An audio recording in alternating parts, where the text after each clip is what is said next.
Ya pemirsa, ratusan relawan tenaga medis dari sejumlah daerah terbang ke Aceh untuk membantu warga terdampak bencana. Relawan diberangkatkan oleh Kementerian Kesehatan untuk menangani kesehatan warga hingga pemulihan trauma.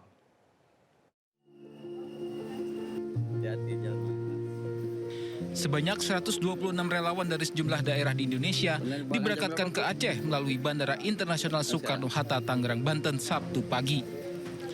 Mereka terdiri atas dokter spesialis, perawat, bidan, ahli teknologi laboratorium medis, ahli gizi, dan radiografer. Para relawan ini akan ditempatkan di seluruh wilayah yang terdampak bencana banjir dan tanah longsor. Adapun pengiriman tenaga medis ini dilakukan bertahap dengan total 600 relawan yang akan diterjunkan ke lokasi bencana. Kemudian yang kedua, hari ini kemarin kita udah berangkatkan itu sekitar 70 orang yang sudah berada di Aceh dan Medan posisinya, jadi lebih efisien. Jadi Aceh Medan kita kumpulkan jadi satu, lebih kurang 70 kemarin, itu ke arah Pidijaya dan Biren. Ya. Hari ini kita berangkatkan sekitar 126, itu ke daerah yang hari ini daerah-daerah sulit, terutama untuk daerah-daerah yang terisolir. Ditempatkan di mana, Bu Yuli? Ditempatkan di rumah sakit, puskesmas, dan posko-posko pengungsian. Itu rata. Selain tenaga medis, Kemenkes juga mengirimkan bantuan obat-obatan dan alat-alat kesehatan. Dari Tangerang, Banten, Hasnugara, iNews melaporkan. Dalam upaya meningkatkan pemahaman dan kesiapsiagaan masyarakat terhadap mitigasi bencana, Badan Penanggulangan Bencana atau Baguna DPP PDI Perjuangan menggelar seminar mitigasi bencana dan pertolongan korban di Jakarta International Equestrian Park, Pulau Mas, Jakarta Timur. Seminar mitigasi bencana dan pertolongan korban ini dihadiri kader, relawan, serta berbagai elemen masyarakat. Melalui seminar ini, peserta dibekali pengetahuan dasar mitigasi bencana, tahapan evakuasi, serta teknik pertolongan pertama bagi korban bencana. Baguna DPP PDI Perjuangan menegaskan edukasi dan kesiapsiagaan menjadi kunci utama dalam meminimalisir dampak korban jiwa saat bencana terjadi. Terlihat Ketua Bidang Penanggulangan Bencana DPP PDIP, Tri Risma Harini, beriringan menggunakan mobil merah bersama anggota Baguna melihat langsung mobil operasional yang digunakan untuk membantu korban bencana Sumatera dan Aceh. Kita mengapresiasi para pengemudi ambulans yang selama ini mereka tidak ada libur, mereka kerja minggu, bahkan tadi pagi pun ada yang masih mengantar pasien. Jadi kita awalnya begitu, idenya saya dengan Mbak Ning, karena mereka saat mengantar pasien itu kadang butuh darah, mereka harus bantu cari darah ke PMI. Kemudian kalau butuh apa, obat atau butuh asuransi, kalau itu kecelakaan dia yang nguruskan, para sopir ini. Nah, kita ingin mengapresiasi. Nah, kemudian berkembang, Ibu minta kita bisa mengumpulkan selama ini relawan kita banyak bantu di lapangan saat kita bencana. Jadi Baguna maupun tim kesehatan itu banyak bantu saat terjadi bencana maupun kebutuhan-kebutuhan lain. Jadi karena itu kita ingin memberikan apresiasi dengan memberikan penghargaan. Pemirsa, kita ke informasi lainnya. Jelang Natal dan Tahun Baru, Bandara Internasional Soekarno-Hatta, Tangerang, Banten mulai dipadati calon penumpang. Pengelola Bandara Soekarno-Hatta mencatat jumlah penumpang naik 17% dibanding hari biasanya. Sejak Sabtu pagi, ribuan calon penumpang memadati area konter check-in Terminal 3 Bandara Internasional Soekarno-Hatta, Tangerang, Banten. Pengelola Bandara Internasional Soekarno-Hatta hari ini mencatat terjadi lonjakan penumpang mencapai 17% dibanding hari biasa. Sebanyak 163.638 penumpang berpergian melalui Bandara Internasional Soekarno-Hatta ke sejumlah kota besar seperti Bali, Medan, dan juga Makassar. Sementara untuk penerbangan internasional, lonjakan penumpang tujuan Malaysia, Singapura, dan Jeddah. Adapun pergerakan pesawat hari ini mencapai 1.159 penerbangan. Diprediksi lonjakan penumpang tersebut akan terus terjadi mendekati hari Natal.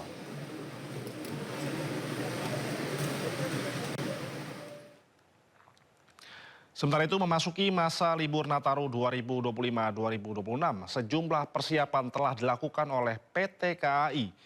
Penjualan tiket pun sudah mulai meningkat meski belum signifikan.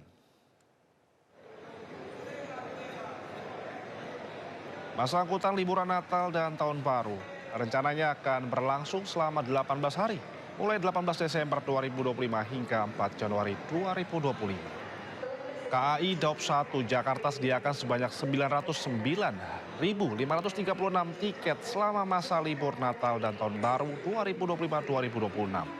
Hingga hari ini sudah terjual sebanyak 57% dan tersisa 391.536 tiket. Guna mengantisipasi lonjakan penumpang selama libur Natal dan Tahun Baru, PT KAI Daup 1 Jakarta akan menambahkan sebanyak 32 perjalanan kereta api jarak jauh, sehingga akan ada sebanyak 95 perjalanan kereta api jarak jauh setiap harinya.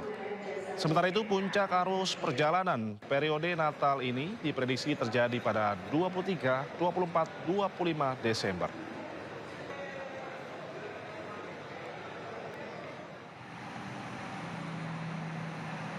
Sementara jelang libur Natal dan Tahun Baru, arus lalu lintas di ruas tol Jakarta Cikampek mulai mengalami peningkatan. Kepadatan kendaraan sudah terlihat di sejumlah titik, namun arus lalu lintas masih terpantau ramai lancar, baik dari arah Jakarta menuju Cikampek maupun sebaliknya. Untuk mengantisipasi kepadatan, pihak kepolisian bersama pengelola jalan tol telah menyiagakan skema rekayasa lalu lintas dengan rencana penerapan kontraflow mulai pukul 6 pagi hingga pukul 2 siang. Namun penerapan kontraflow bersifat situasional dan akan diberlakukan sesuai dengan kondisi kepadatan di lapangan.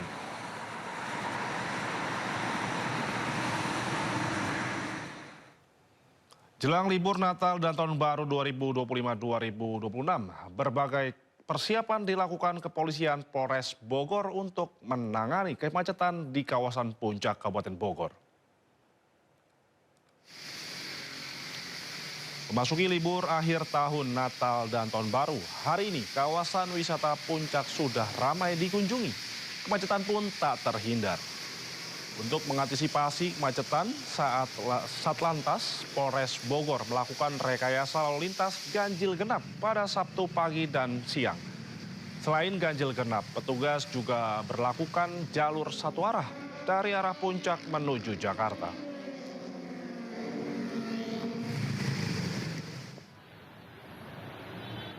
Sementara di Bandung, Jawa Barat, ribuan kendaraan wisatawan terus memadati kota Bandung. Antrian kendaraan sudah terjadi dari gerbang tol Paster menuju kawasan arteri kota Bandung mengarah ke kawasan wisata. Antrian kendaraan mengular hingga 3 km dari gerbang tol. Kendaraan dari arah tol menuju pusat kota Bandung meningkat dibandingkan siang tadi. Diperkirakan kepadatan kendaraan terus terjadi hingga perayaan Tahun Baru 2026 mendatang.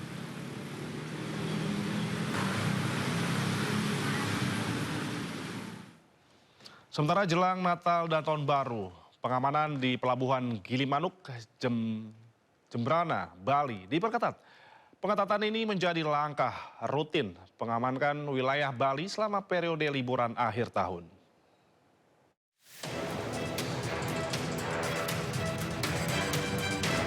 Polsek kawasan Pelabuhan Gilimanuk secara masif memperketat pengamanan di pintu keluar Bali menjelang perayaan Natal dan Tahun Baru. Peningkatan pemeriksaan ini berfokus pada pencegahan potensi gangguan keamanan khususnya kejahatan yang berusaha keluar dari Pulau Dewata. Pemeriksaan rutin yang digelar di Pos 1 Pelabuhan Gilimanuk mencakup orang, kendaraan, serta barang bawaan para pengguna jasa pelabuhan. Pengamanan ini difokuskan menangkal penyelundupan barang berbahaya mulai dari narkotika, senjata tajam, senjata api, hingga barang-barang berbahaya lainnya. Pengetatan yang sama juga diterapkan di pintu masuk Bali Pos 2 Pelabuhan Gilimanuk. Hari ini situasi arus penyeberangan baik yang keluar Bali maupun yang masuk Bali masih kondusif, masih landai. Sedangkan penyeberangan juga situasi cuaca juga sudah memungkinkan, masih aman bagi para pengguna baik itu kendaraan bermotor maupun kendaraan besar yang ada yang melintas di kawasan Pelabuhan Gili. Sementara hingga Sabtu siang, aktivitas kendaraan di Pelabuhan Gilimanuk, Bali belum ada peningkatan yang signifikan. Jika terjadi peningkatan dan menimbulkan kepadatan baik arus kendaraan masuk maupun keluar Bali, akan diberlakukan pola pengalihan arus seperti pada saat mudik Lebaran. Dari Jemberana, Bali, Nyoman Sudika, Anyus melaporkan.